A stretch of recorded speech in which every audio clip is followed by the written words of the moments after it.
I said, hey, wait, you don't have a chief of staff. Interesting. And then what came out of my mouth was just, I was like, oh, why don't I just jump into that role? Let me jump into this role. I've never been a chief of staff, admittedly. You've never hired for it. So we're already batting 100 there. And I was like, what if you just let me jump in? Let me just jump into the seat. And, he's like, okay. He just said, okay. I'm like, well, okay. He's like, what do you want to do? Because he's never hired for this before. And I said, well, one, I don't want you to pay me anything. I want you to give me 30 days. And I would love for you to just add me to all of your meetings and all of the things that you're doing, because I have no clue. I'm going to audit everything that you're up to. And he said, okay. And so within an hour, my calendar for the next 30 days, if you know Lior, it is wild. I mean, it fills up completely. And then he's putting me on a plane to go meet, you guys at Strategic Coach, and a plane to go to, all these other masterminds, Joe Polish and all these other things. I'm like, wow, this is fascinating. And I'm now kind of partnered with him in all of these interactions. And he's introducing me the whole month as his chief of staff. This is Jeremy, my chief of staff. This is Jeremy. I'm like, oh, well, this feels good. He's at least, introducing me. And about 2 weeks into that experience, Ben, I knew one thing for sure, like this kind of chief of staff role, like there is no doubt I am wired for this. This is mine. And if Lior doesn't, feel the flow and doesn't, grab me with both arms and hands, I'm going to go do this for some other serial polymath gangster. Like I was very clear that this is what I want to do. This, because it allowed me to draw from all of my experience at Google, at the media company, even working in mental health. Like it actually made my entire resume make sense. Now, no matter what he's working on, like I could go there. I knew just enough to be dangerous. It didn't matter what industry he was talking to or what title or what role. I'd already interfaced with 100 of them. And so I just saw, I'm like, wow, this is phenomenal. So basically after, 30 days of us connecting, I didn't get any feedback from him, Ben. I didn't know how I was doing. I'm like, dude, I'm loving this. Like I hope that you're loving this, but I'm loving this. And I'll never forget Stephanie, my wife, at the end of the month, she's like, how's it going with Lior? And I'm like, babe, this is the most insanely epic opportunity I have ever had. I'm not making any money, and it's about to pop off. I just feel it. And so I feel like within the hour of that, my phone does cha-ching. Like I just got paid. I'm like, what? I paid. He pays me for the previous 30 days. And then he texts me and he's like, hey, let's do this for a couple decades. So that was just over a year ago, dude. And I had no idea that him saying yes and me saying yes, what we were even, I thought I had a pocket of a glimpse in the 30 days, but it's wildly evolved. It's crazy insane, the growth and the opportunity and the capacity. And it all started from just me kind of trusting, wait a second, there's something here, open the door. Okay, there's a crack, get yourself into that crack and, see what happens, take the shot. And so taking the shot turned out to be the best boost to my career ever. That's amazing. That is amazing. And what's amazing about it was that it was not like it was premeditated. It was like in the moment, like being where your feet are at, allowing your heart to actually like maybe overwhelm the mind. Cause you're like, I've never been this. I brought it up and he goes, it's way too hard. And clearly you respected him. So you could have just said, oh, well, he said it's too hard. But that is an amazing like journey. Well, that you just said something that I often, when I'm sharing the story, because there's two sides of me in that moment. There's one side that's, oh man, he just said too hard to hire for the role. Like he's super smart. Okay, just keep your mouth shut. Like you're just going to be friends. Like you don't have what it takes anyway. So just like, okay, he just said no. It's clear that he's not going to do it.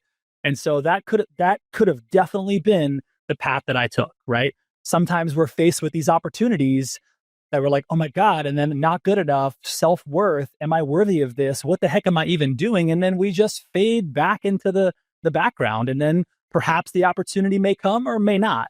So that was a very real moment for me, because I was very like, oh my God, like this is the time. And for some reason I was like, no, dude, you gotta go for it. Like this is the moment. And he's here, he's physically here. He's not on a Zoom call. You can't, it's not texting or calling. Like, what if you just put yourself out there? Like, just do it. And I did. And it was, the best Hail Mary I've thrown so far. Is that off brand for you to literally go, oh, I'm shooting my shot right now? It's a good question, Ben. I feel like it was a definite, like, like it was like an upper limit, it was an increase in the moment. I mean, there's been moments in my career where I feel like I've had some courage to speak up and go for things, but not in that way. Not in like creating roles for myself that didn't exist, right? Not in Yeah, I mean, it took all of the things I had previously done because I just learned how to listen really, really well, and I could also intuitively tell there was a big gap in supporting this amazing human, and so I'm like, dude, I'm wired for this. Like, I'm literally wired for this, and so yes, some of that, but not to this extent. Like, I feel like that was a for sure like a stepping stone. That was like, okay, this is who you get to step into and cultivate now, really, and start working that.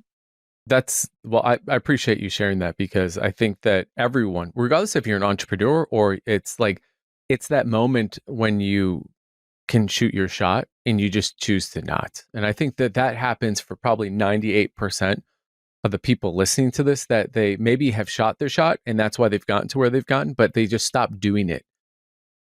One of the things, Jeremy, that you said that I thought was really interesting, that Leo had said, it's like, it's too hard to hire for. And I'm really curious from your perspective, right? Because I'm guessing a bunch of founders, entrepreneurs, people who maybe are in a position to maybe need or want or probably need to actually have a chief of staff, that they're thinking, man, this is a unicorn. This is really great. Jeremy shot his shot and he just felt compelled and called. So it was like a unicorn moment. But is it so hard to hire a chief of staff? And what would make it hard? And what do people get wrong about this idea of needing the number two? It's a really good question. I mean, I speak from my perspective of working with Lior in this role. I'm also very confident that, he and I both laughingly and not laughingly say that we're going to do this for lifetimes. Like, it's a lockstep, kind of like you and Beth. Like you said, you and Beth, you've been 43 years, like it's been a collaboration and it's real. I have a hunch that's probably going to continue. So really in the same vein, I have that established.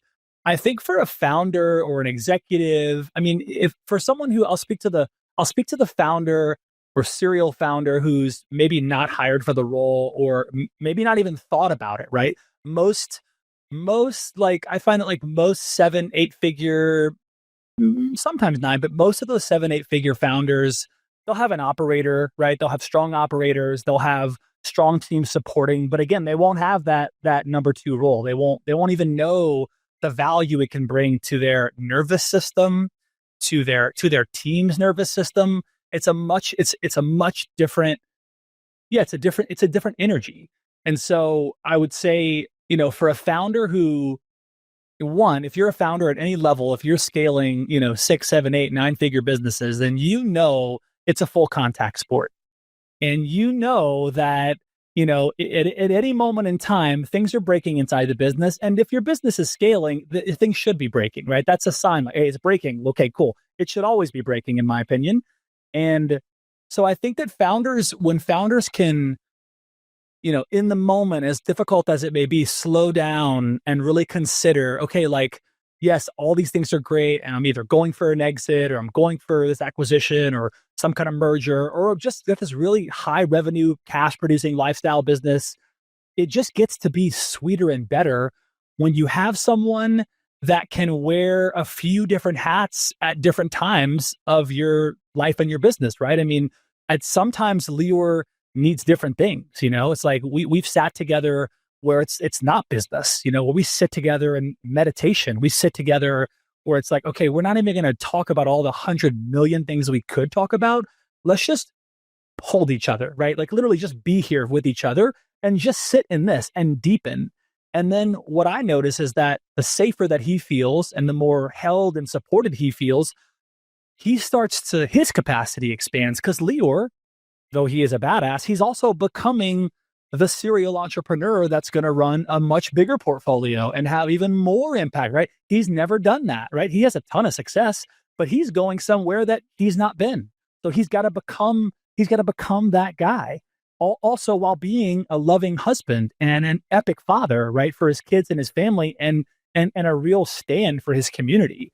And so I think it's if you can, find that match, and it's a worthy endeavor. It's a worthy endeavor because you'll meet people who have all varied backgrounds that want to be chiefs of staff. I love it. I mean, I talk to many of them, and it's so cool. Some of them are really strong operators, and that can be a real benefit to a founder depending on the season, the style, or what they're up to. Some of them are more creative. Some of them are like, hey, I'm more visionary. I'm not the guy or girl that's gonna like run the operations and go behind all that. That's not my flow, right? And so it's an interesting exercise to at least have the conversation with someone that you could think about your vision of like, okay, like if I had a number two, if I had a really trustworthy number two that I knew could go in behind me and go in around me and also join me in these things and only benefit me, only have my back, be able to go belly to belly with other executives and toe to toe and actually add value,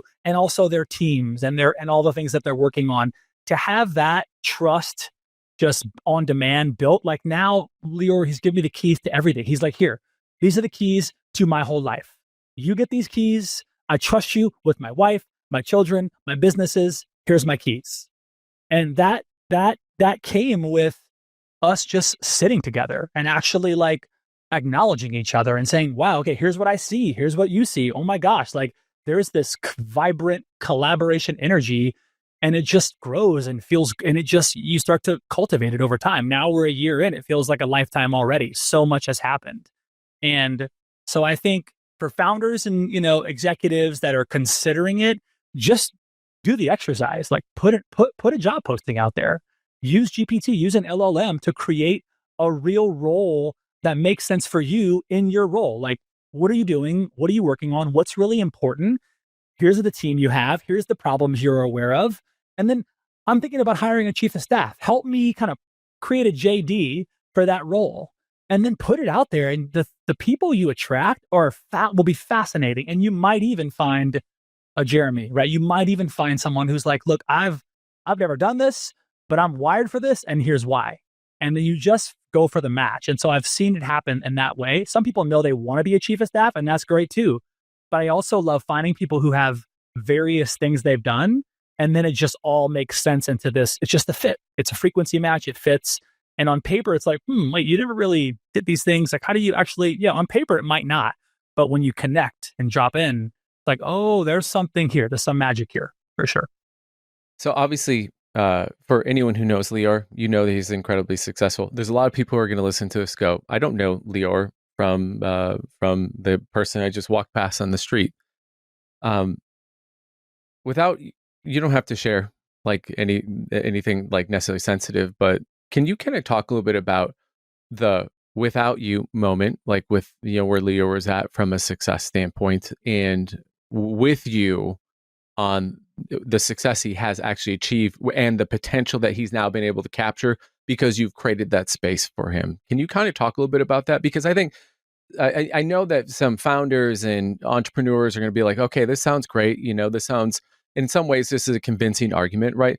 But can we talk a little bit about some of the compelling outcomes being like, without you, ceiling, with you, now like unlimited upside? Can you talk a little bit about that? Yeah, I mean that's a good question. I would be curious to know from Lior, like, hey, because we've never worked together before this. Like, how was that? How was your world, evolving there? I have a sense that I think before me, I would say that Lior probably one. I mean, I think the opportunities are always circling him. I don't think that's changed. He's got so much trust built across category that like we have no problem with deal flow. We have no problem with people that like, hey, Lior, please, like, want to give you money. Want to like I think he's always had that before me. He's got that now.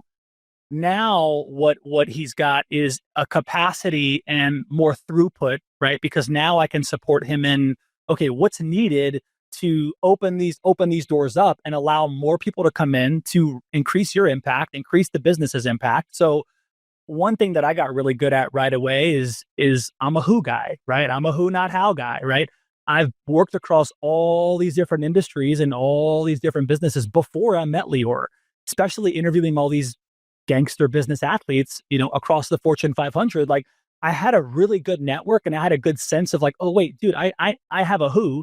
Matter of fact, I have 10 who's that we should probably talk about bringing in. So a lot of Lior's challenges and still things that we're solving now are around who's the right Avenger, who's the right Avenger to come in. And we filter, Ben, like not for like the role necessarily. We filter for a heart connection. And do we like this person? Do they like us? And can we see ourselves working with them for years and years and years and years? In interviews, we laughingly say we're hiring for a lifetime. This is not just a blip on the radar. We take it really seriously. We only want to work with people that we love. So I'm really good at bringing people, like I'm just magnetize various, high performing people that are just really good utility players or really good in different zones of genius. And then I can bring them added to his ecosystem and it becomes a real triple threat. And that now I can kind of know like what he's going to need before he knows it. And so I can position people to come in and support visions across all these different businesses. So that's definitely one way. I mean, we look at our portfolio as kind of revenue under management, like some of the businesses in the venture Lior owns and operates, and some of the businesses, like the guys that you mentioned earlier, like he's a partner, right? He's a CTO or a CRO or sometimes both. And so that revenue under management is growing all the time. Like I know at last count, it's 100 million revenue under management across all of the businesses in the portfolio. And that's, to me, that's an exceptional honor to be a part of that growth. And I've just seen him over the past year be able to take on more, be able to, expand more. And it's cool to watch a guy who I respect and who already has incredible horsepower, incredible capability, grow, evolve, change, really begin to take on more and more and more while he's got the father, the husband. It blows my mind to witness someone like that. You do it all. You can actually be that highly leveraged. You can actually work across multiple businesses and still, have dinner with your family and bring your family with you on trips. And like, it's wild to me at the way that he does this. And so I feel like, admittedly, he's kind of like Michael Jordan in the world of like tech and growth. And so it's fun to like, he practices hard, he plays hard, he wants to win.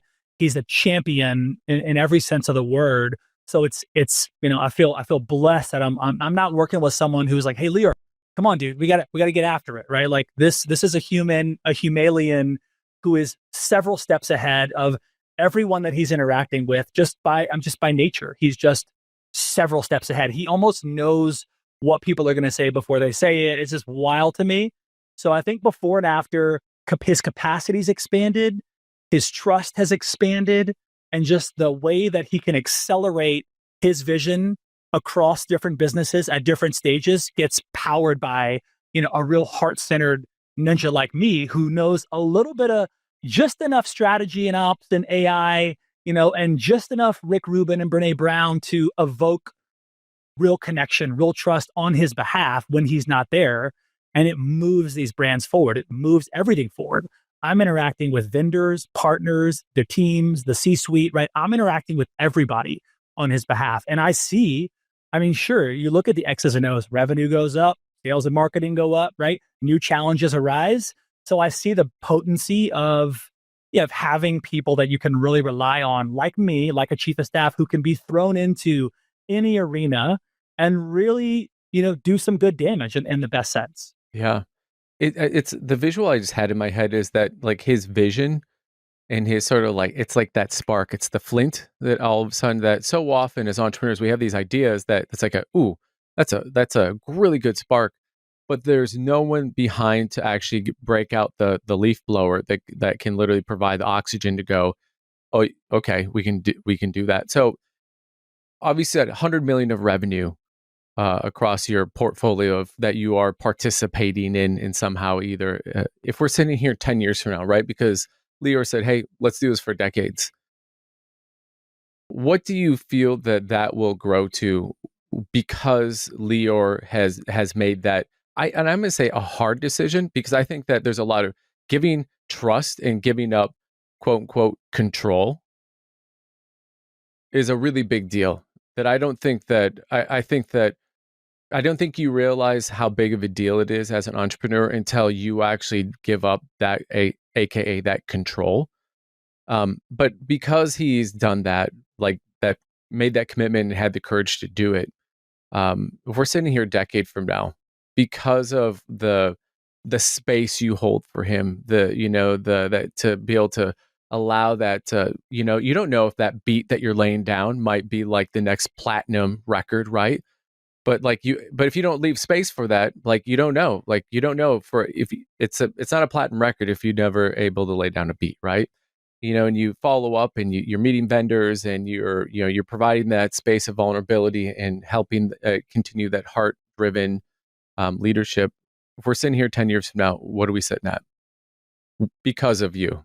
And by the way, I want to say it's Lior's like vision. So I'm asking this more from the standpoint because I want people to fully understand that when you have this incredible number two, and the people who I think will really value number two are going to realize it's not because of like you as the founder is the reason why you're there. It's because of number two and below. It's everything below the head.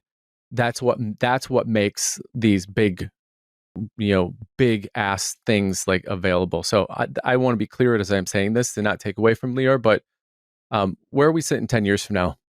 Yeah, I love that, and I wholeheartedly agree. The only reason that I am able to support Lior and the portfolio in the way that I do, the only reason I can do that is because of everyone that's powering these visions and dreams. Like I know very clearly that he has attracted these incredible A caliber people, right? Like it's incredible, these founders that, I mean, he literally sticks to his guns. He only works with heart-centered founders. And it's a key ingredient. He doesn't chase the money. He doesn't chase the opportunity. He could do that all day long. I'm pretty sure he'd already be a billionaire if he was just chasing those things. He says no. He says no if the connection's not there. I'll bring him someone like, hey, like, what do you think about this founder? And they'll have a meeting and have a conversation. And it's either oh yeah, this is great, I like him, or hey, look, you know what? I don't feel the connection. And then we move on. But I'm like, wait a second, like they're doing 50 million a year or whatever, like doesn't matter. The heart connection has to be established with Lior, which I absolutely love. So knowing that is kind of like a base layer. I think conservatively in 10 years, I think easily billions of dollar revenue under management, maybe tens of billions under management. I'm already seeing things happening right now. I mean, there's relationships happening. There's an ecosystem that we're beginning to engage with that has 50 billion AUM, right? Like we're seeing these ecosystem mergers happen now. There's funds and things being started and new ventures. So conservatively, I think we'll be at tens of billions under management. Maybe we'll surprise ourselves and even blow that out of the water. But this is a vortex that feels unstoppable, Ben. Like really, like this feels like we finally have the support, the resources, the Avengers, like everyone's come. We just are making these key stakeholder hires. We're bringing in just even more badassery.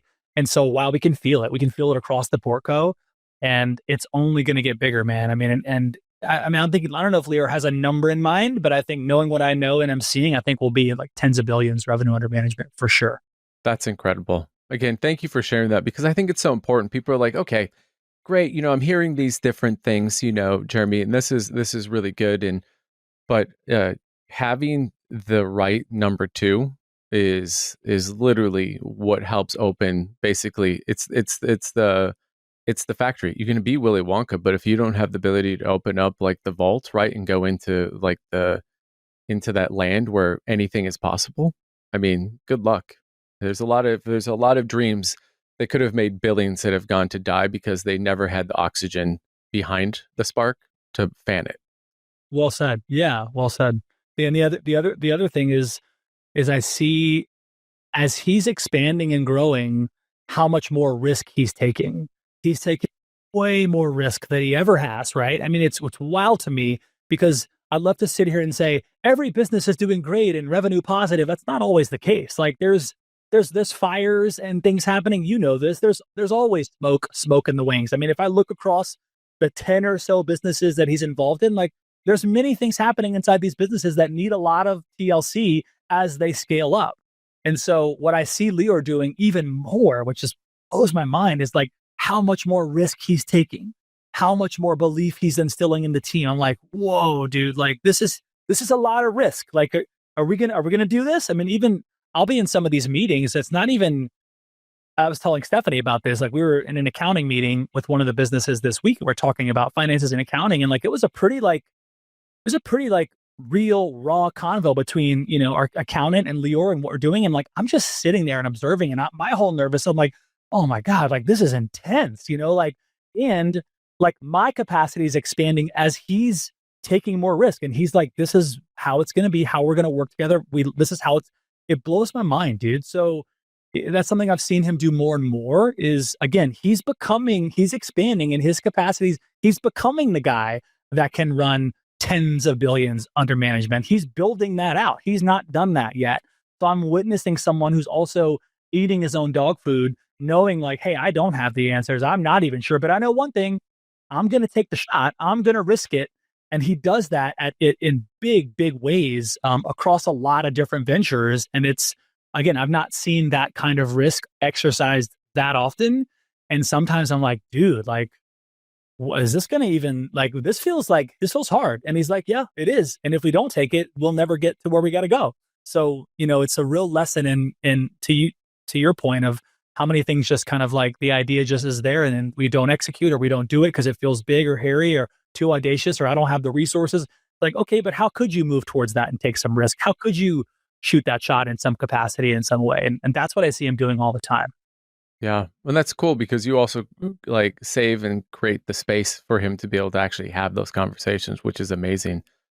One of the things you said before is that you guys are hiring heart-led people. And I find that so interesting. And again, I know the entrepreneurs are going to go that feels frou-frou-y to them. But I think as we move, and I'm curious from your perspective, right? Because you're at the front of all of this as being the second in command, so to speak, of a chief technology officer exponential company, right? CTO X.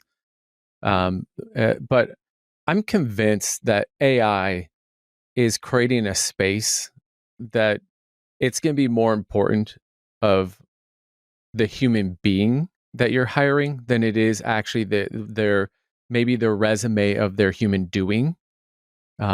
In part because AI is really going to be able to harness the creativity, and I think that creativity comes from the heart, not just from like rote knowledge or maybe just like, hey, here's what my resume was because this is how we've always done it. Because I think that's the next evolution. It's not how we've always done it, but it's more the questions that revolve around what happens if we don't do it that way, right? And can you talk a little bit more about what you have found as you are talking about going from 100 million of revenue under management to talking about tens of billions of dollars of revenue under management? That importance that that Lior and you are finding as you are advising and participating, partnering with these other founders about why that strategy is winning more so than, oh, this one's got the MBA, this one has like a Harvard degree.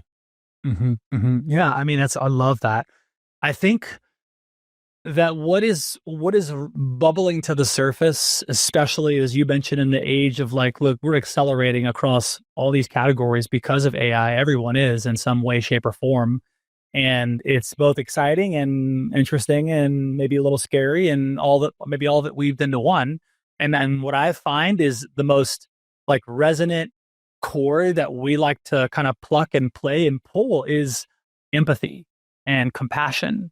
And I think that empathetic leadership and empathetic collaboration is going to be incredibly important in the world that we're, weaving AI into everything that we do. So we attract it. I think Lior is really good at this. I mean, his bench of people that he's like, either we've already hired them, or like this person will be here in 2 years. That person will be here in a year. Like he's incredible at that. It's pretty amazing. But I think the important factor that I'm seeing across like these different businesses is the like empathetic leadership. Like really, like people who can, know that we're in an interesting intersection as the world, and every commerce and business is rapidly changing, literally by the millisecond. Being able to your point, Ben, like being able to like, hey, in real life, human to human, heart to heart, like can we be together in this vortex of expansion that's happening across our lives and our businesses? And so I think that's a chord that Lior looks for. I know he doesn't always like say that, but as I watch people that come in to work with us or even our current team, there's a horsepower of empathy and compassion, of course, with high performance and people really good at specific things, but that's like almost secondary, like you said, like the resume. And Leo, he doesn't even care about the resume. It's so funny. Like he never even asks about the resume. He doesn't even say, "Tell me about your experience." Right? They just start a conversation and talking, and then his radar's tuned in, and he's like, "Okay, I'm listening for certain things. I'm hearing certain things," and it's not about, okay, well, tell me what you did or didn't do. It's a heart centered conversation that either results in this or a very respectful, hey, it's cool. It's not, there's nothing there right now.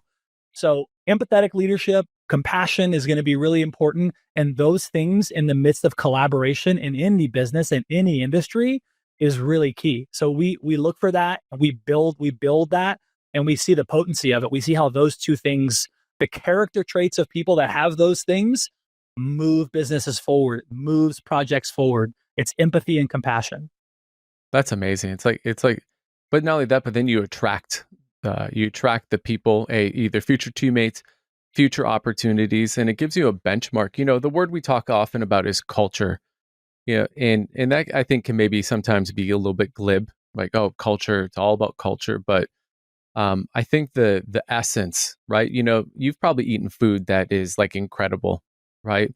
And there's food that looks incredible, but maybe doesn't taste incredible. And which one would you rather eat? The beautiful looking food or the food that actually like touches your soul, right? That's rhetorical. You eat the one that touches your soul. And I think that's the thing that excites me, kind of what you're talking about, and that the CTO acts as business leaders, as you guys are going out into the world, that's what you're cultivating, because that's what I've seen as well in my own experience. The companies that I'm running now that have a lot of that, I mean, it's like a flywheel. It's almost effortless of what we're doing. And then some of the companies that I own that don't quite have, it hasn't quite caught yet. You can sense and you can see that we are struggling as a company, because we don't have that complete compassion and empathy oriented sort of leadership. And by the way, when I'm saying leadership, when I'm hearing you say leadership, Jeremy, you can correct me if I'm wrong. We're not talking about people who are in positions of leadership. We're talking about human beings taking ownership over the fact is, if I'm going to show up every day, I'm actually a leader, and I don't necessarily need a title, and I can lead with compassion and empathy. Is that what you're saying? Absolutely, 100%. It's like a title agnostic. It doesn't, regardless of title, regardless of role, responsibility, background, etc. Those are two components that, man, when they exist within a human, it's so fun. It's so fun to be in the trenches with that. It's so fun to be at the top of the hill toasting to that. It's incredibly fun. And literally, like our core team, everyone is made of this. Everyone is wired, and Lior certainly is as well. And it really, it creates a lot of safety, creates a lot of trust. And while we're all transforming and we're all expanding in our own way, it just allows us to deepen and allows us to go there, because again, we operate from that place and we bring that into whatever project or thing that we're working on. It's really potent. Yeah, and it also probably creates an incredible cauldron for like really big shit to be born, because you're not afraid. Exactly.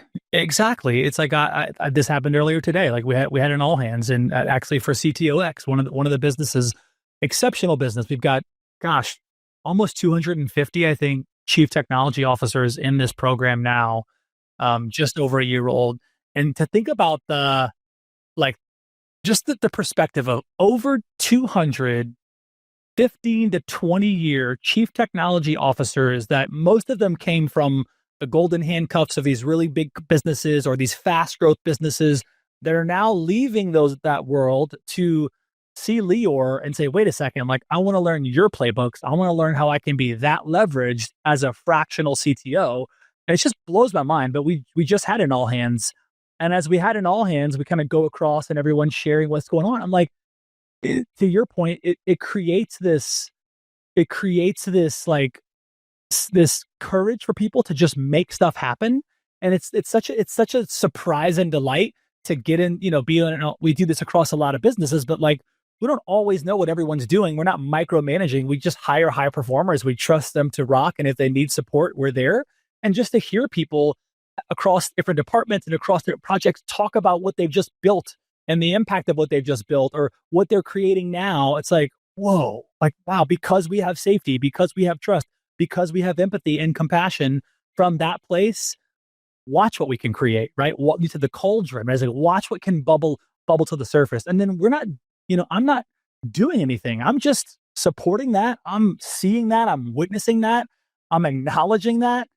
And everyone's doing it in their own way. And then you go into, David, Redirect Health's another one. I mean, exceptional business that is on the cusp of even more explosion. And it's like, I see it there too. I see it behind the scenes. I see the people that he's attracted, Guy, his operator, and their teams. And it's like, whoa, dude, like I see a brand that's doing amazing, but it pales in comparison to what it's going to be doing because of these elements exist across the venture. So it's really true that it is like, it's some key ingredients that makes really delicious cookies for sure. It really is. It's potent. One of the things you talked about, like resume, and I think so often people think that, especially as we're talking about like, hey, this second in command, this chief of staff, that there's like a set like resume. One of the things that really intrigued me as I was listening to your journey was that, and I think this goes across not just chief of staff, but just anyone's journey, that there's oftentimes you just need to keep moving forward. Like you need to keep doing it. And I'd love if you kind of shared, even going back to like when you were a kid, Jeremy, and the fact is like it now within the current mountaintop you're standing on, right? It gives you a good vantage point for you to look back and go, oh, you know what? I had no idea that this would serve me this way, and that this lesson would serve me this way, or this really hard thing would actually put me in the position to do like to where you're at right now. Because people might be going, oh, that's really great, Jeremy. Like you're here, and I mean, truly, when I'm listening to it, it sounds like you're going, this is a job I never want to retire from, right? And so can you kind of walk through when you think about anyone who's listening to this to be able to go, you just need to keep moving forward because you never know. But can you kind of dive back to like your childhood and the things that you might have went, hey, this really surprised me that this served me in this way? Because it seemed like maybe it was like a shitty situation, or you know what, wow, I did this job that I had no idea would actually come back and serve me in this way. That's good. That's good.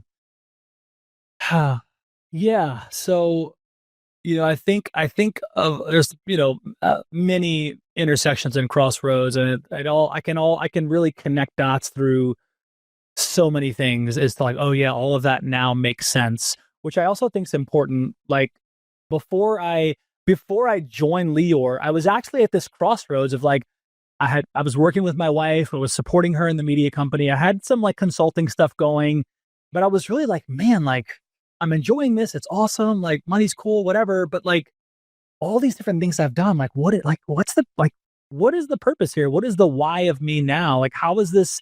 I was kind of at this like intersection of introspection of like, man, like how I really like, I'm not sure how all this connects. I don't just want to go work a W-2 again. I don't really want to go start my own business again. I love my wife, but I don't want to work with her. She's an amazing CEO. She's rocking and rolling, but I'm her husband. We're raising kids together. Like we have lots of stuff going on. So it's like, I was really at this like, man, I'm not really sure. And that is a beautiful place to be when in the uncertainty and the discomfort of like, man, I can't exactly make sense of where I am right now. And to your point, not overcomplicating it, it's like a step in front of the other, a stumble in front of the other. Just sometimes it's just like a look in the forward direction. Not even a movement. It's just like I see forward. I can't move forward. I'm frozen, but I see forward. Sometimes it's just a tiny movement and a tiny adjustment. And so that's definitely been a key thing. But as I reflect back to I reflect back to this one's interesting. I was in college and I was at LSU, go Tigers, and I had just completed my freshman year at LSU. I had done the fraternity thing, and it's a big Greek school, so I had jumped into the fraternity world and was pledge class president and all the things. And then towards the end, before I got initiated to be an active brother in the fraternity, I had this moment of like, man, like one, I was on scholarship. I had an academic scholarship to go there, and I also was realizing that this fraternity life for me, like it was way too much. It was party, party, party. It was all the time. There's always something going on. Now, admittedly, some people, and they may be guests, maybe listeners or guests on this show, or maybe even you, Ben, some people can, can play hard and work hard and still get the straight A's. And I blew my mind. I'm like, this dude was out till 4 a.m. He just took a final and he made an A. Like that just, so what was happening is I'm growing socially, but my grades are suffering and my scholarship's going to go away if I don't like do something. And so I ended up quitting the fraternity before the final like hell week. They call it hell week, where you go through and then you become like the official brother in the fraternity. And I dropped out of that experience. And that experience was really hard, by the way, because like everyone you're really tight with, but as soon as you do the about face, like you're dead to them. You are complete rejection. There's no relationship. None of these guys. I mean, I was literally leading the class. None of these guys would acknowledge me. None of the people was like just completely like you're out of here. And so what that created for me was like an intersection again of like, okay, like what's important right now? Like what do I want? And I started to be curious about this connection to something bigger than myself. I'd been raised in the church. I'd been exposed to the Bible and things like that. That was just the path that my parents, they put me on this path, and there was some interest there as a young man. And I felt like there was like some connection there, but I really wanted to like find it for myself. I didn't want to, read it in a book necessarily, or, go to this church and pray a prayer to get this thing. Like some of it felt real. Some of it felt not as real to me. And so that's when I was like, man, what if I just left? What if I just like went far away? And what if I put college on pause for a second? And so what I did was I actually, after my freshman year, before I started my sophomore year, I flew to South Africa, and I lived there for 6 months, studying with this massive interdenominational group called YWAM. If you know, it's called Youth with a Mission. A very interesting organization, started many, many years ago by this guy, Lauren Cunningham, who had a vision of waves like crashing the shore, but it was like people, crashing the shores of all these countries and spreading love and hope to people everywhere they go. And so I was like, I want to go there, but I don't want to go like to Tennessee. I want to go far away. So Africa was the spot. And so I made the decision. I had no money to do it. Again, I'm a college kid. Like what am I going to do? My parents thought I was crazy. They were not super supportive initially. I had a couple of friends that were like, dude, this is amazing. But again, it was just this like, okay, I see that's where I want to go. I don't know how I'm going to get there, but I feel like I got to go far away where no one knows who I am, where I don't have to play the game and say the thing. And I can really discover for myself this connection to something bigger than me. And so it's that in that choice point that things started coming at me. People started giving me money to go to Africa and helping me get there and all the things. And all of a sudden LSU was like, yeah, we'll pause your scholarship. You'll have it when you come back. You won't even lose your scholarship. And so I was like, oh my God, this is amazing. And so that was a moment in time where I was like, it was a big risk to leave my family, my friends, my community, to go, really far away to the tip of Africa and spend 6 months there, really going in and cultivating this real like connection with myself and God and this amazing universe. And that was also, it was an important time for me. It was like, I needed to anchor that in for my own experience. And then after 6 months, I went back and, went back to college and finished college. But that definitely was a moment of, man, things are really hard. I feel a lot of hopelessness. I'm not sure about this college thing. I just want to know, like, what is this game we're playing? What's going on? And leaning into that, trusting that, showing up there in South Africa, and then like it was 6 months of just, again, like incredible growth and connection and power and potency. We're like, okay, like I know it's real. I feel it's real. There's so many examples now happening where I'm like, okay, this connection's established. How can I go and like love the world in a really authentic way? And so that's kind of just been what I've been doing throughout my career too, is from that moment, establishing that, leaping out there. And I think that was a moment of like, take the risk, take the shot. And it paid off for sure. Well, it's so interesting that you call it like a risk. And maybe it's because, like, I left college early, like halfway through my second semester of my junior year. Took W's in all of it. And it was, I think in retrospect, it was just listening to that. It felt like there was a call. It's like you have kids in terms of like Frozen, right? There's that like, no one else can hear that, like, right? This happening. And um, I had one of my guests on, Jason Henkel. He had said, he goes, prayers are like for asking, is some version of this. Prayers are for asking. He goes, intuition is like God's answer. And I'm curious because it seems like to me that you bucked social sort of pressure, right? Being in the fraternity, right? You walked it, even in light of the fact is that you were like socially shamed, and you like then you did the thing that probably most people wouldn't be willing to do, is be able to go, you had a scholarship, you're like, but you know what, I feel like I'm there's something that is like, it's not here, and I don't know why it's not here, but it's somewhere out there. You followed like this intuition.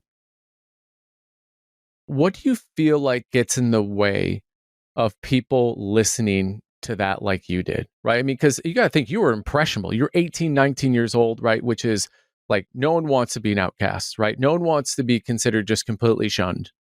But you did it. And not only that, but you were like, I know I'm going to go halfway across the globe. Like, what gets in the way of people listening to that voice? Such a good question, man. I think for me, because there's definitely been times when I didn't listen to my intuition and I didn't, lean in all the way, where I was like, wait a second, like, is this, and doubted that, and like was unsure of like, is this actually what I should be leaning into? It feels uncomfortable. It feels, or maybe it feels like really awesome and great. And that can't be intuition. It's got to be hard. It can't be super clear. And so for me, and again, I think depends on the perspective and patterning and programming of the individual. But for me, what can get in the way and what could have gotten in the way even back then was, the the desire to please everyone around me, the desire to like, I knew what was important to my parents was the scoreboard of grades and getting an education. And what was important to, my school was like showing up and going to grades. And then there was business and you got to make money. And like, so early on, I really became I was a really good people pleaser, like really good. I was like the dancing, like, this is good. Like I played athletics and okay, touchdown, that's good. Okay. And like, I was an actor on stage. Okay, cool. Standing ovation. Oh, they like it. Okay, cool. My parents are happy. Everything's cool. But I was just really just paying lip service and kind of playing in the box of, let's make everyone just like me. That'll probably like be the thing that gets me to the next level.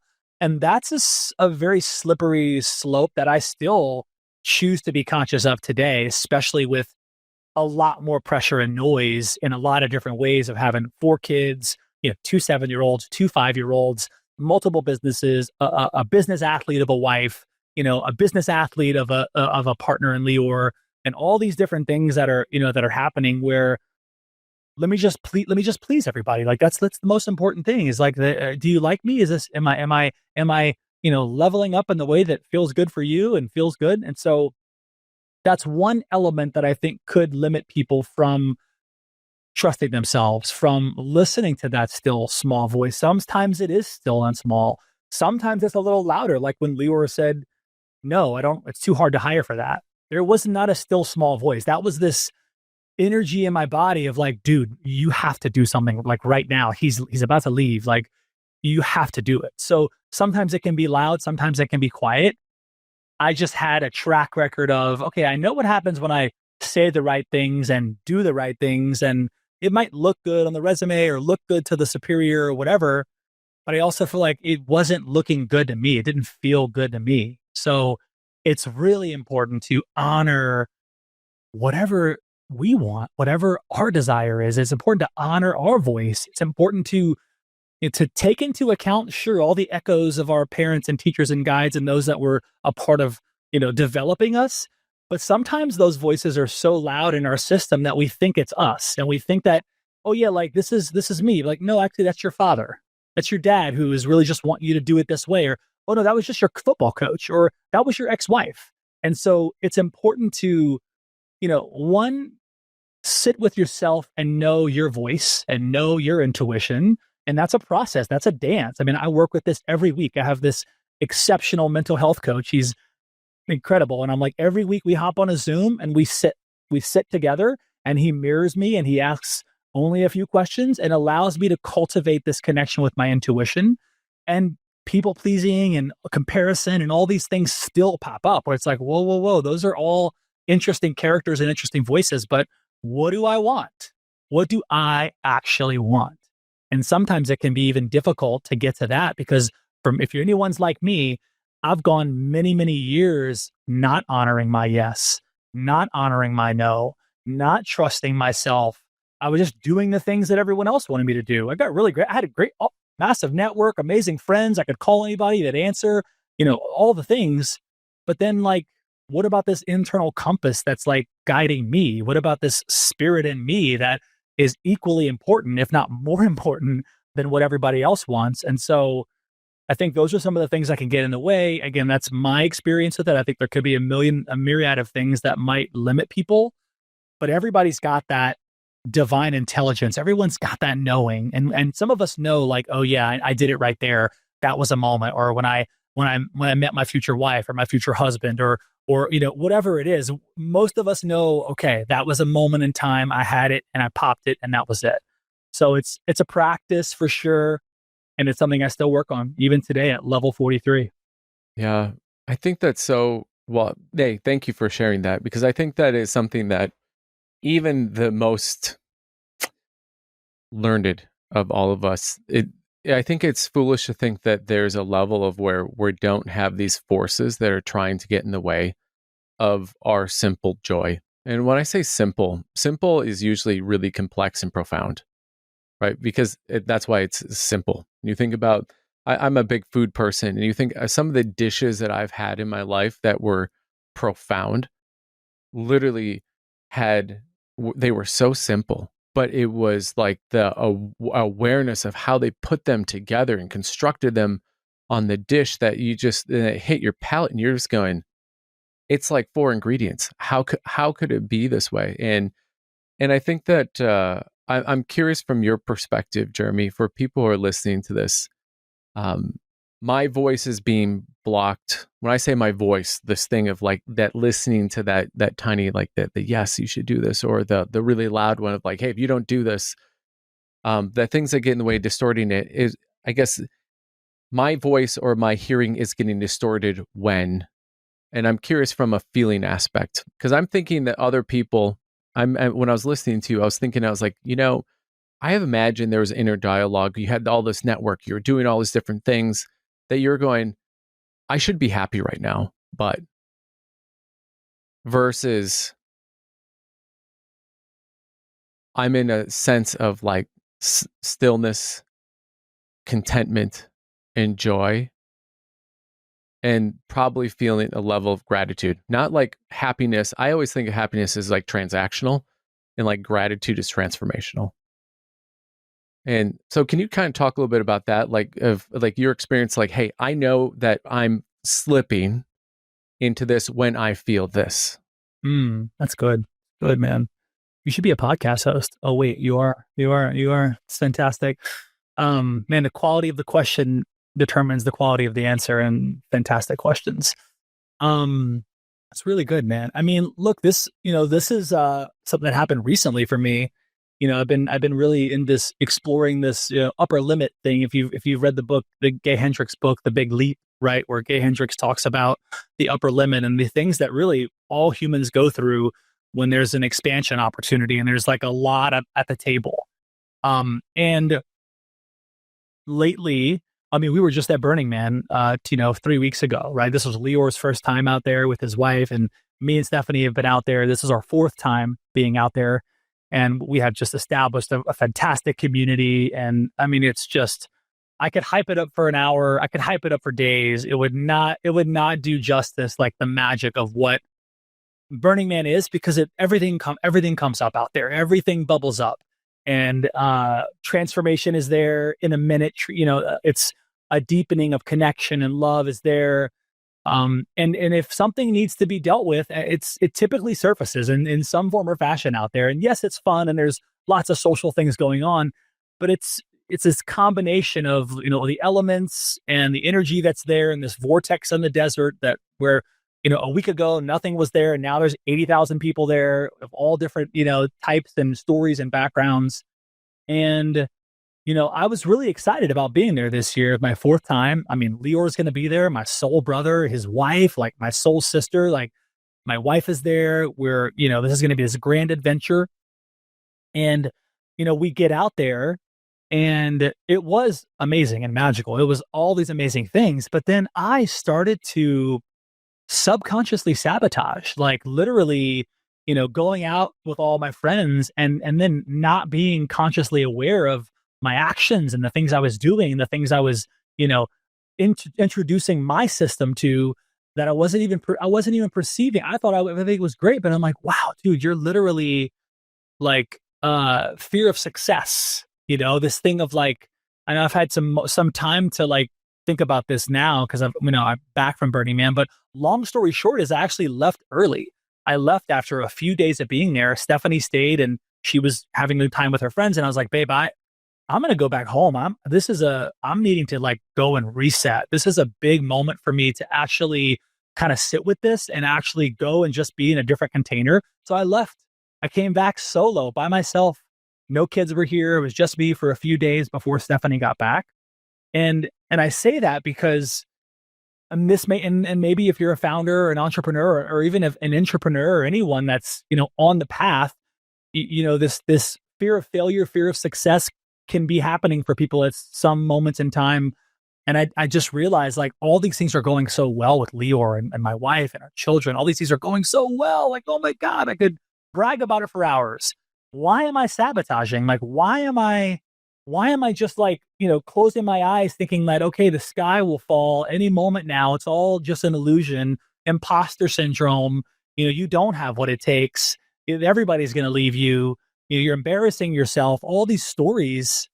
And it brought me humbly to my knees, back to what really you're alluding to, which is, when was the last time I actually just like sat with myself, like sat with this discomfort, sat with this feeling of like not enoughness, and I'm not sure if I have what it takes, and like all of these things.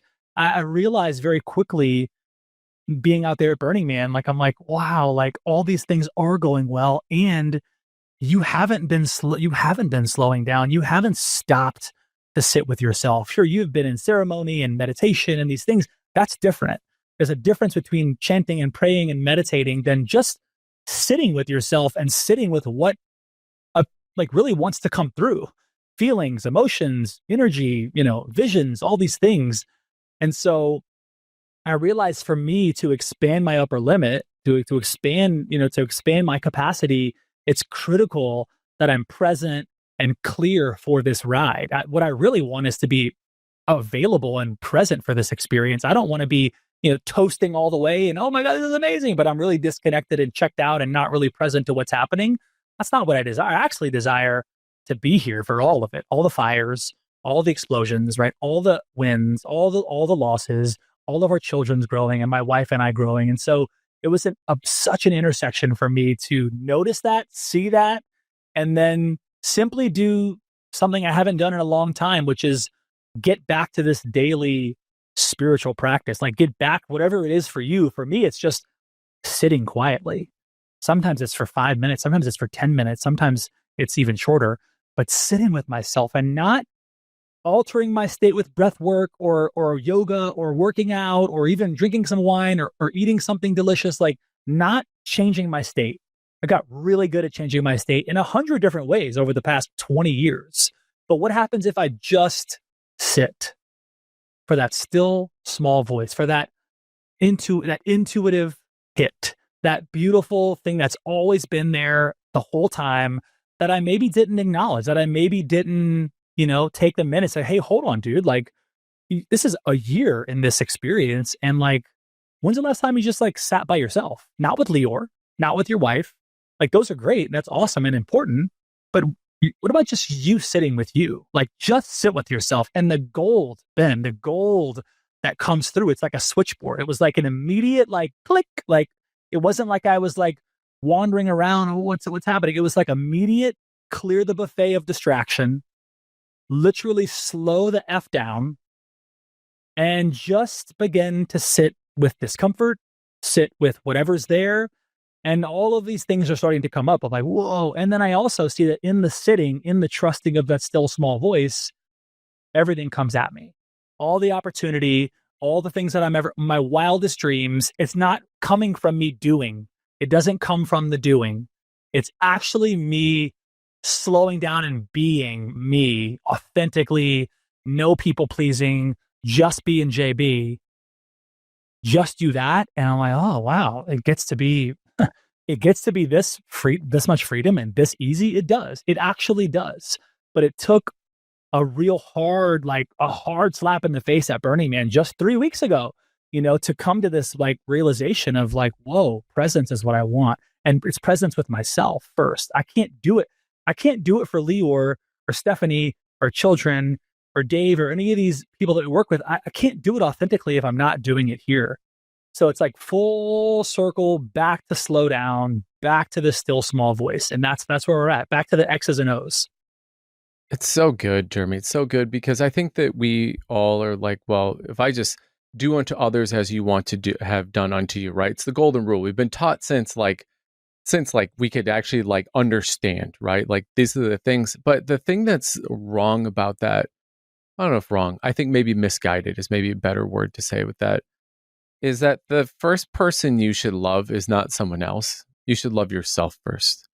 The first person that you should believe in is not someone else's but is in yourself. The gratitude, right? I mean, you can go down the list of all of these like character things that you would actually want, and we want for everyone else, right? We want to be generous, right? Because whether it's, um,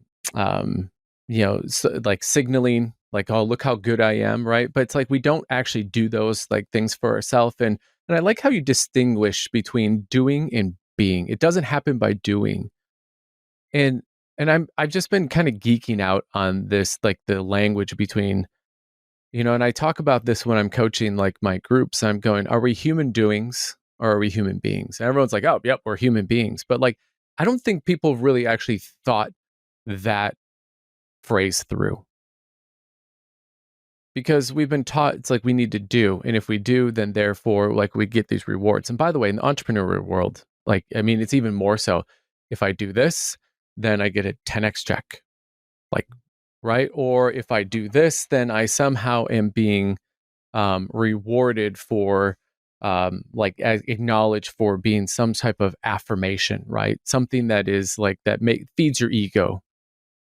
But I appreciate that you sharing your story, because it's in the beingness, and I think that, and the reason why people might be listening to this right now, going, "Wow, Ben, like this sounds like hippy dippy. This sounds like we're talking about Burning Man." But I think the thing that the heart of what we're talking about before, about empathy, compassion, we're talking about creating clarity.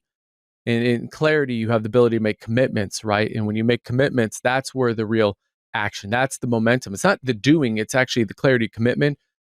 That is actually the spark, right? That the reason why I'm so happy you shared that, because this is where the genesis of all success is born. I don't know. How does that land with you? Yeah, I mean, that's beautiful. It's beautiful. It's spot on. And it makes sense that you would be guiding others and reminding others of that important truth. It's for me, it just makes so much sense. It's like it starts and ends with that clarity and commitment. That's are two such beautiful words.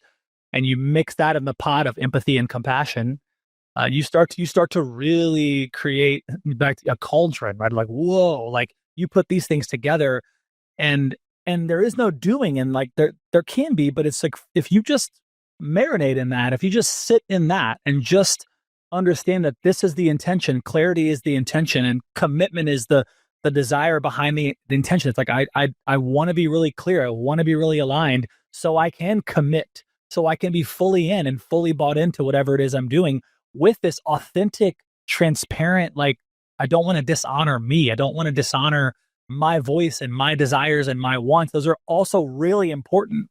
And I think I was building, a track record of, you could ask everybody else and they were really happy with me. But if you would have asked me, hey, like, hey, you, hey, how are you doing? Are you actually happy with what's happening? And I could have given you lip service. But if you would have listened to me and listened to what I was saying and not saying, you would have quickly told, like, dude, he's juggling all these things for other people. He's not honoring himself. And that just became super clear. So I'm so grateful for all those moments and times, because now as things expand and it seems like velocity is even more present, those things, clarity, commitment, slowing down, empathy, compassion, those things become so important now to not get spun up and, into the stratosphere of like, oh, what's happening? And then a year goes by, like, oh shit, like that was fast, that was great, but did you check in with you and all the parts of you that needed some support along the way? Yeah.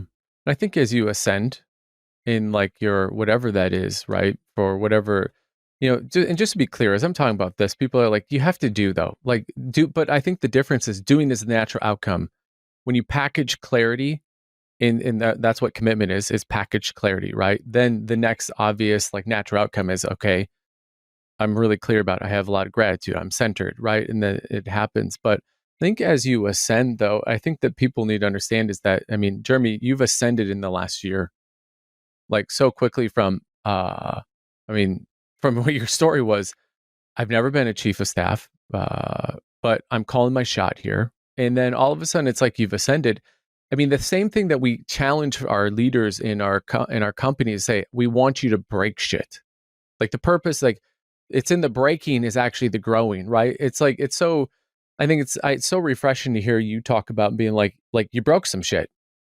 Definitely. Definitely, dude. But the reality of it is, what's going to happen for now? All of like your business, like your partners, like that you guys are working with, like what a gift! What a really cool gift.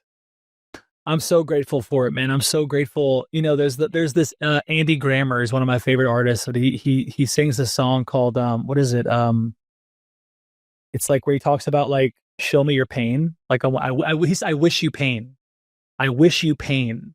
And it's this beautiful. If you haven't heard the song, I highly recommend. Stop, pause the podcast, play the Andy Grammer song. I wish you pain. And it's this beautiful just homage to, it's in those really painful moments. It's in those moments of like, man, I broke many things.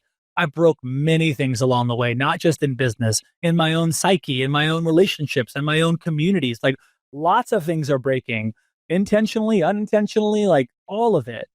And it's like, it's through that though, it's why I can be relevant to a human being who's, regardless of your title, your bank account, your business, it doesn't matter. Like because of my pain, because of my experience, like I, with humility, can sit with anyone and understand that like it's in those moments that we have these big opportunities, and sometimes the pain just keeps coming back, the same lesson of like, here it is again, dude. And I've had many of those. Like, wait, I thought we already learned this lesson. Nope, here it is again. Wait, I thought we already, and they just repeat until there's a real ascension or a real spaciousness between that painful lesson and then the next step on the staircase or whatever it is.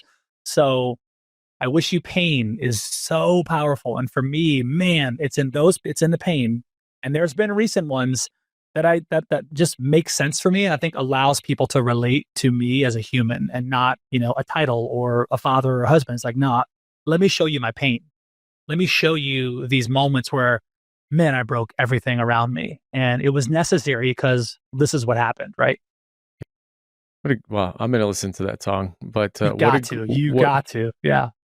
I mean, yeah, because I think when I look back at all of my growth moments, it's never happened in the kumbaya rainbow moments, right? It's usually actually that's what usually feeds the ego. At least for me, it feeds my ego of like, look how great this is. It's in those moments where you've been forced to almost bend a knee because the load feels so hard, and you're like, man, can I just do one more step? And you realize, wait, I've one of my first podcasts with Carrie Oberbrunner, he had said, he goes, pain is inevitable, suffering is optional. And so I think to what we were talking about here, um, I think it's interesting we're talking about pain and growth, and you have mentioned a couple times, even in the green room, but throughout this podcast, this idea of business athletes, and I think that I've never heard anyone actually refer to the people they're surrounding themselves or like working with as like business athletes, and I love it because I think as an athlete and as like a former actually athlete myself, I think there's like some amazing symbology that happens when you consider yourself an athlete because number one, you have capability, you're so capable, and you know that in terms of when you have the performance and all of these little tiny nuanced things locking together, and you have like a moment, right, where it's, that you're never going to have that moment ever again just like that. I think there's something so beautiful about it. But then you added like the business aspect of it because it's almost like you're reframing the arena, right? What's the arena that we're being athletes in? Um, I'm curious because you've had a front row seat, right? With Lior and then all your business partner and founders that which you get to like work with. And then when you're working with Stephanie, right, and you get to be around these other badass, like high elevated, high altitude, business athletes, right? And then, your time with like Google. What do you feel like are the top things that people get wrong about these business athletes? What are the myths that you just go like, yeah, that's a myth. That's a myth. Actually, that's actually not true. Or that people would be really surprised to know about these business athletes?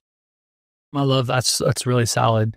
I thought you were going to ask me a different question about business athletes, but this is good. Um, you know, I'll answer it by describing my definition of a business athlete. Because when I say these words, this comes from my exposure and interaction with, people across all of these different categories, and not just Leroy's portfolio, but just literally, the ESPNs of the world and the Disneys of the world and all these amazing brands where I've gotten a chance to double click into someone's leadership and really get to know this person and got really good at like extracting wisdom and perspective and experience from a CEO or a CMO or whatever it is. And my wife is also this way as well, which I was like, it took me about maybe a year of interviewing executives in the Fortune 500. I'm like, wow, like my wife is all of this plus she is all these other things. And so and Leora as well, like how I describe a business athlete, and this is something I say laughingly at the cocktail table when I'm trying to describe Stephanie to someone or even Leora, but Stephanie's one that I use a lot. It's like if you've been to a Harlem Globetrotter game, right? The Harlem Globetrotters. It's this these phenomenal players, and some of their skills are like they can spin a ball on each finger, each foot, a hat, on their knee, and they're spinning like 75 balls, and the crowd is cheering, and they can walk around and move. And it's like, what? How do you even like, I'm trying to just get one going. You have 20 balls spinning, and there's this grace and there's this like confidence and courage and knowing in this. Is like, wow, it's like there's a clear gap between their ability and my ability, but it looks effortless. And so I see this in the arena with Stephanie. I see it with Lior as well. And it's like they, you know, I laughingly say, like, it doesn't even look like they're walking. It looks like they're gliding through. Like I watch my wife, I like see her on sales calls or coaching calls or whatever. I'm just like, man, like I see there's no pressure. Like there's no, like when there's 5 seconds left on the clock, you want to get the ball to this person. They want the ball. They're confident in that they're going to take the shot. This is what they're made for. Leor is it's so funny how him and Stephanie are like male female versions of each other, because I really get a sense of this with both of them. It's the way that they move through the world, not just in business, but in this case, business athlete, the way they move through business while guiding and supporting and expanding the vision of everyone else that they're interacting with, and making it look just effortless, making it look like there's no sweat, there's no sweat off their brow, there's no, oh man, let me get back to you. There's none of that. There's this strong connection to their inner knowing in any situation, in any conversation, whether it's conflict resolution or trying to raise capital for this or new initiative there, any of it. I witness this all the time, where it's like you see someone that's just in the pocket. They're like in the flow. And it's just, they operate in this way that is, if you look at the world of executives and founders and entrepreneurs and the whole realm, everyone is unique and amazing in their own way. And then some people, you just see them moving at a different frequency. They're like, yeah, but this person is like doing 25 things and they're still sane and they're still present and they're still, so that's how I would describe a business athlete.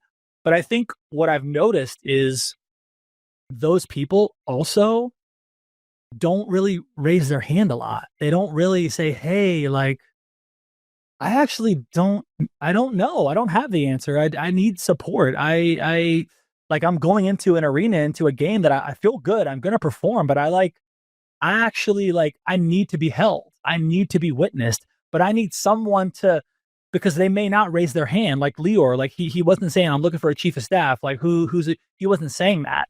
I just saw that. I saw him like, wow, no one's holding him in all of these ways. And I see it with Stephanie, my wife. I'm like, wow, like she needs to be held. She's not going to say, hey babe, like, would you, like, she's not like that. Leor's not either. Leor's like, he's not the guy saying, oh, I need some help with this and that. He's not. He's taking shots. He's making most of them. And I need to see, okay, well, actually these next 5 shots, I got to go position myself here, here, here, and here, because I'll be there to catch him, and I'll be there to catch him if he needs it. So those people don't always, it can be lonely there because they're not always relatable necessarily, not always understood, often misunderstood.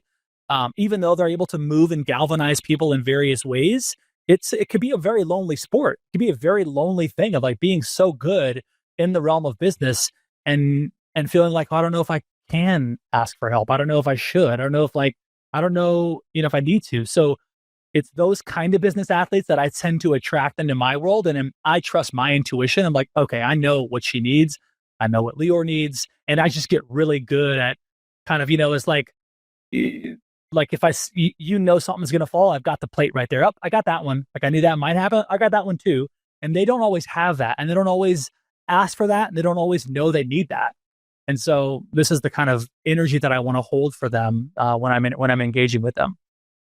I like that you brought up the fact that they're not going to necessarily raise their hands, because I think that if you look at their hero's journey, right? I mean, it's because they have been able to, for the most part, always looks like what effortless, but it's probably actually, it looks effortless, but it's because a result of a lot of things done privately, right? Internally, that I think asking for help, I think is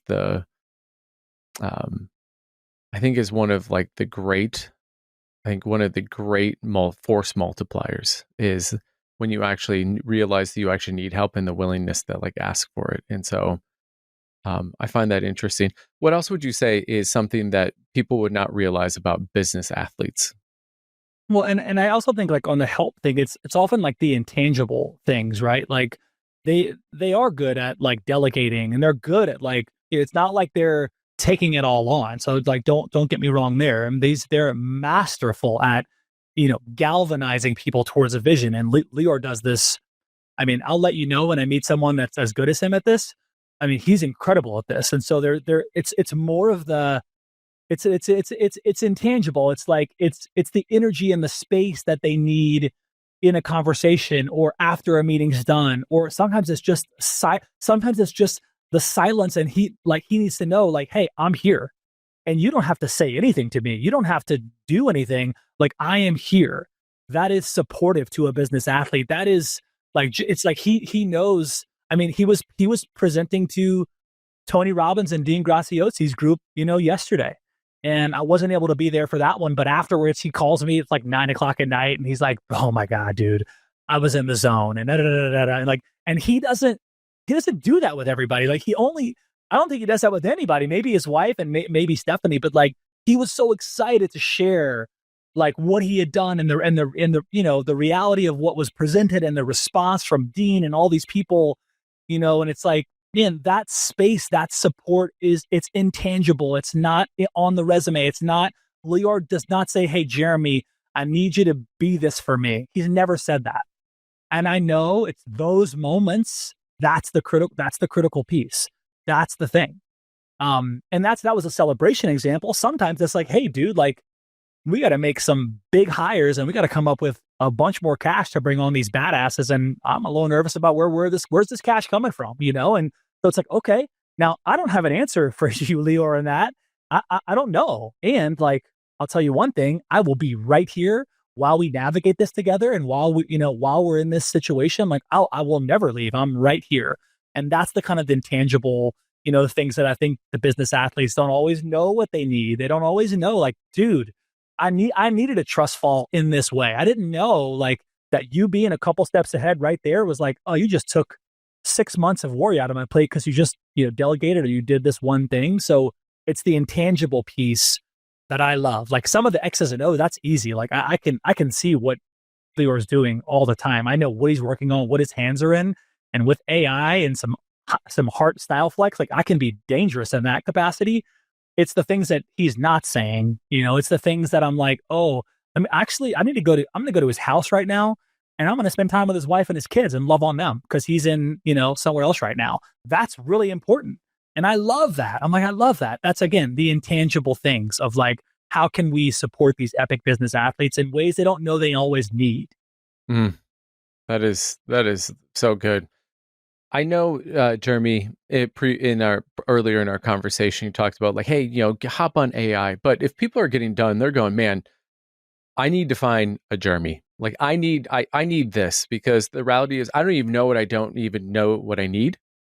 What are the top 3 things that you would say, hey, you get done with this podcast and and you've identified like, I don't know what that is, but I want whatever this thing that Jeremy is like talking about. What are the top 3 things that they should do almost immediately for them to be able to at least start that journey, like that one foot in front of the other of opening their world to like a chief of staff? That's good, man. That's good. You're just back to back, just killing it with the questions, man. Okay. So 3 things. I mean, I think it's really valuable to, I mean, this is what I would say.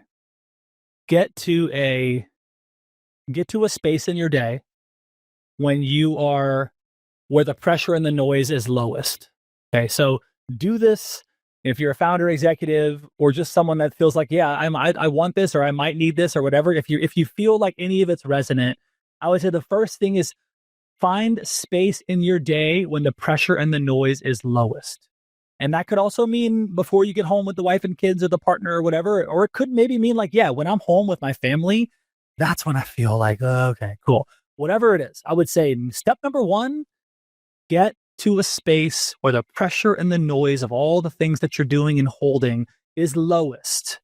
The extra credit if you do this, if you like create space for yourself, like if you have an unwind routine or like, hey, look, I know when I get home, all the people that I'm coaching and so all my business stuff, like I actually have this 30, 45 minutes. This is my zone to just decompress. I would say this is not the time when you're, drinking a glass of wine or, whatever it is that you're doing to wind down. I would encourage people to find space and time to just sit, not alter your state. Don't put on a hemisync meditation thing. Don't do binaural beats. Like just really like get to a quiet space and time. I think that's just key table stakes moving forward. But I would say that's one thing is get quiet, get still, and just sit with what's there. You have this possible idea and concept that you might want the kind of support that someone like me could bring to you inside of your world, your ventures, your life. That's a beautiful idea to have in your system. And the second thing I would say you would do is uh, riff, is just riff. I like to do this with my phone recorder. Some people like writing, some people like whiteboarding, but this is just where you riff. This is where you're like, okay, let me riff on all of the things that are on my mind and on my heart. And look, this is not something that you're going to share with anybody necessarily. This is just, you need to be 100% honest and authentic and vulnerable, because whatever you want and whatever you desire and whatever's coming up is important. So I would say set a timer and riff on your business, your ventures, your vision, your future, your present. Who are the characters that you already know are with you? Who is on my right and on my left? Like, who is my operator or my team or whatever? Like, who is with you? Riff on all of it. Riff until you feel like you're completely complete on the riff of all the things that are happening. Then I would take this conversation. I would pull the transcript of this conversation right now that we're having, and I would extract that transcript. I would take your riff that you did for 30 minutes or 45 minutes and really riff until you're really complete. And then I would find your favorite LLM. I would put both of them in, and I would I would tell it to, based on this conversation Ben and Jeremy had, based on my whole world that I just, vomited out into this recorder or this paper or whatever. And I want you to now extract and analyze both like what was being said, also what was not being said. What are some of the things that maybe that Jeremy and Ben were talking about that they didn't really get into, or that they left unsaid, or whatever creative, stroke or prompt you like to use there. And then I would take your own riff and actually layer that on top of the conversation and say, okay, you now have my whole world, this whole riff. You have this conversation with Jeremy and Ben. And now I want you to create a list of what this archetype, this character might look like. And maybe it's a job description. Maybe it's just a paragraph. Maybe it's you could say, okay, based on Ben and Jeremy and my riff, I want you to interview me. I want you to ask me 30 questions that are going to help me get really clear and dialed in on, like, am I ready for this person now? Should I go for this person now? Who is this person? And allow it to be a really fun brainstorming activity with GPT or Claude or whatever you want to use to really help you frame, like, okay, I know what I want. I know what these two guys were talking about. And now I've got something taking shape here. I've got some sense of, like, this person is actually real. This person exists. So I would say those are some of the things I would do initially. And then once you have this, then you share this with perhaps your team, your trusted inner circles. Like, hey, like, this is what I came up with as, like, a number two. Like, I've never had a number two. I've never had someone that I can, like, this is what and then you begin to share that. And again, I said this earlier, but maybe you throw it onto LinkedIn, and maybe you throw it onto, put it into an audience where you get some eyeballs and get people raising their hand. And you're putting out the signal, you're putting out the bat signal for someone. Not everyone will resonate with it, and that's cool, but you'll put out the bat signal for someone to say, hey, I'd like to talk. I'd love to chat with you about that. I would love to have a conversation. And you will pull wildly successful matches, guaranteed, if you do that. And you'll also pull, like, interesting nuance and things you didn't even consider.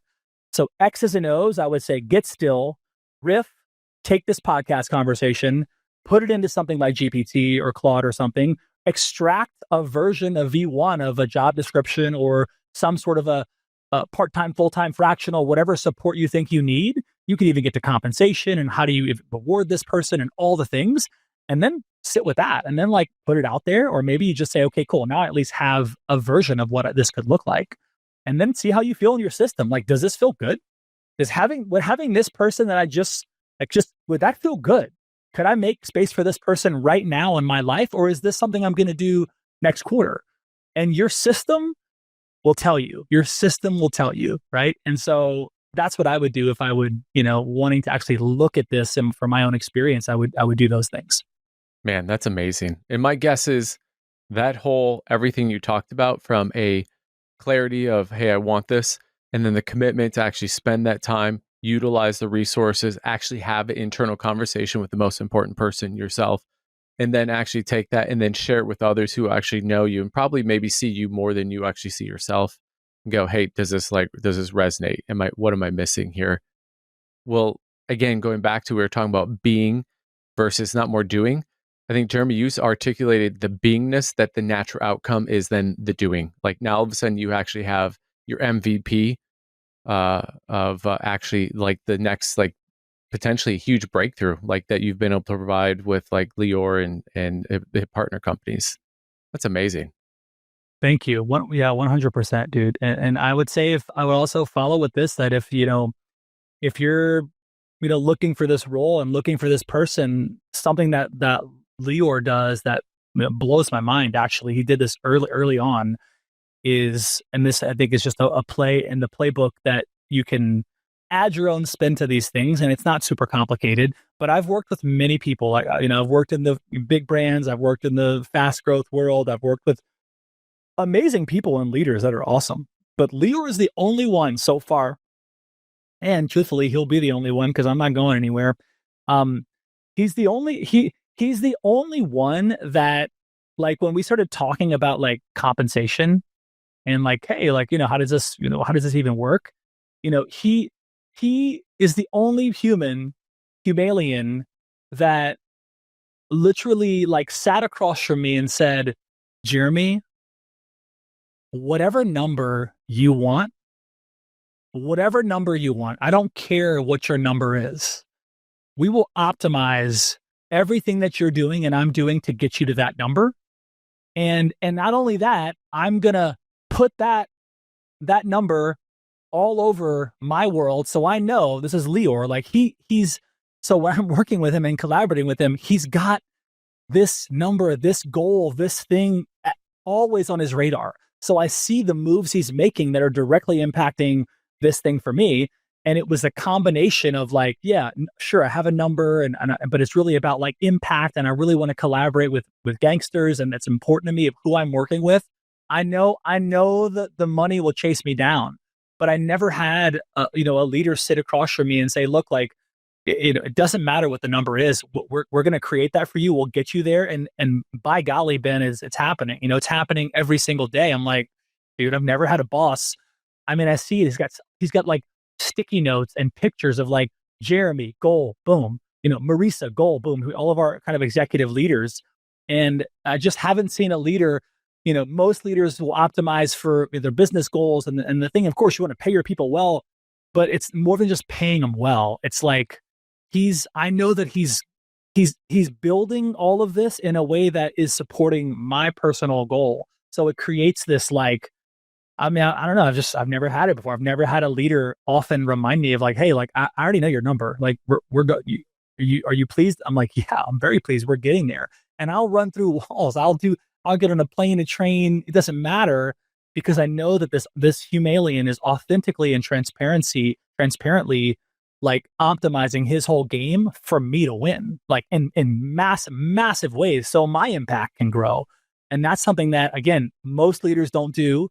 Most leaders might pay lip service to it, but in my experience and being hired in multiple arenas, no one optimized it quite that way. And for me, that's game changer. Yeah, that's amazing. That's amazing. Jeremy, thank you so much for being here. Thank you for sharing like so generously. Like, I mean, what a deep and rich conversation. That I think that if people are looking to go to the next level, what I'm taking away from this is like, you need a number two. Like if you don't have number two, maybe you'll get there, but by pure perseverance and like in grit. But what I'm hearing is that it doesn't need to be that way, that this can actually be easy. It can be fun. Or as Dan Martell says, looks like work feels like play. And I think that's what you are providing. Jeremy, if people want to find out more about you, they want to follow you, they want to be like, man, hey, I want more of this like sageness, like where can they go? Where can they find you? I'm sharing actually more on Instagram. You can find me on LinkedIn and Instagram, and I think I'm everywhere. But if you want, I'm going to be sharing more about like what I do in my role on Instagram. So it's the Jeremy Bergeron on Instagram, and then just Jeremy Bergeron on LinkedIn. You can find me. There's a few Jeremys, but you'll see the most handsome Jeremy out of all is going to be me. So LinkedIn is good for like connecting around business stuff. I check those things, and we've got a pretty vast network there. Instagram, I'll be sharing more like day in the life of what am I doing, wins and things like that. Yeah, those two are the good ones. I'm on Facebook too, but I think Instagram will be the place where I start to really play more. That's amazing. That's well, we'll make sure everyone looks for the most handsome of the Jeremys. Jeremy, one of the things, as you know, as you said, you've listened some of my podcasts. I like to leave the audience with my guests, their thought, ripple, question, statement, and what would you leave our audience with? Mm. Well, one is I really I want to acknowledge you, Ben, like first and foremost. Like I've hosted, hundreds and hundreds and hundreds of conversations. I've been in your seat, and it's such an honor to be in the seat of the host, to be the one that is guiding and holding the space and listening to what's being said and not being said, and doubling back and making it make sense, and speaking on behalf of the audience. And like, dude, this was an exceptional experience. Like I've seen the YouTube channel, which, by the way, still rolling and growing, but like I've caught in glimpses of people you've interviewed, Leor, of course, and different people along the way. And like, what is clear there, but certainly clear after now having been on your rocket ship with you, dude, is like the space that you hold. Like, this feels good, dude. And I love how there's a depth of listening that I think is often missed in hosting, where it's like, okay, just what's the next question? What's the next thing? Let's just like keep it going. Dude, you are in the pocket here. So I don't know what your plan is for the show or where you intend. I don't know what you intend to take this thing, man, but I can tell you very, biased that from a host perspective, like, dude, this is gold, man. This is pure gold. And I'm in full support of this show and where you're headed. And like, dude, the space you hold for people to be real and actually go there, and for you to just wait in the silence for, hey, what's actually here? Or go back to this thing. Hey, go back to that. Like, that stuff is so cool. And so, dude, thank you so much for this. I genuinely, I appreciate this moment in time, and all the reschedules and all the things. Like, it actually was important that it happened today. So thank you, brother. I'm so excited to go tell the world about this show. So honored. I'm really, truly, dude, so honored. And, honestly, I'll, as I just tune into, what would I want to share? What's the most important thing, or one of the most important things that I want to share as we drop the mic and resume our lives? I'll say that, who cares what the question is? Love is the answer. Love wins.